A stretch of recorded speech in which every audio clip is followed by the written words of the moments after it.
hour. But we are going to turn now to our next guest. He's got a track record of turning around distressed companies. He's bidding now for one of Chicago's biggest media properties, the Sun-Times Media Group.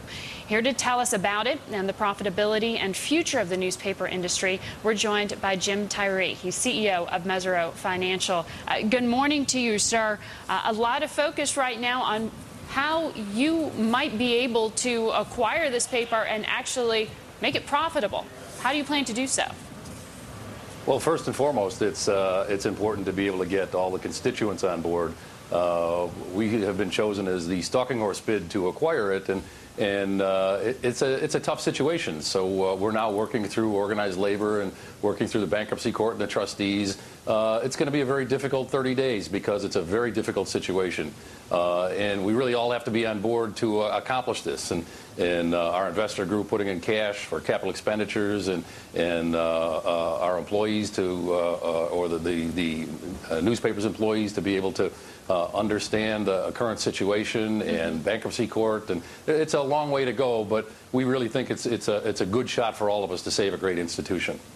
Newspaper, of course, has unions involved. That adds another level to your negotiations. It has been reported that there's a union meeting today to discuss some of the concessions that you have suggested, including replacing the pension with a 401k and cutting wages and benefits by about 15%. Has there been any progress made in regard to response to these concessions you've asked for?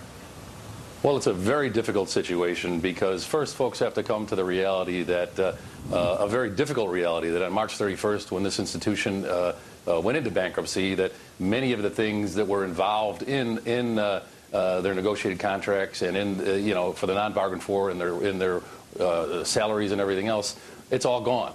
And one of the things I'm trying not to do is be positioned as a bad guy and forcing things down. I really believe that what we're working at is to be, in effect, a person to provide a capability to continue jobs.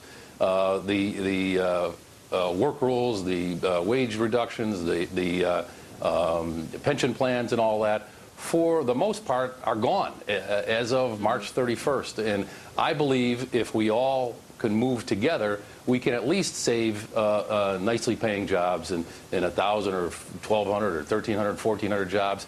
But it'll be in a different world because the newspaper industry is in a different world.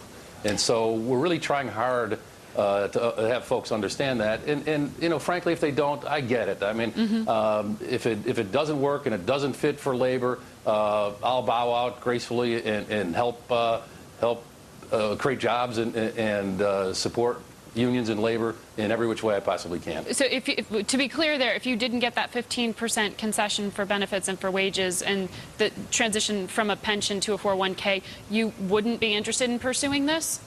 That's exactly right. For the sole reason is that the business is losing money today. It's forecasted to lose money into the next couple of years. There has to be capital available for capital expenditures in order to reorient the business and innovate, and it just can't handle the load, nor can it handle inflexibility. We really need to be able to, in effect, innovate and remake the business. And there just isn't the capability to do that under current situations. Sir, I do want to ask you before we go, the Chicago Sun-Times, that bid also includes about 58 suburban papers as well. Where will your focus be there? Is it on the Sun-Times itself?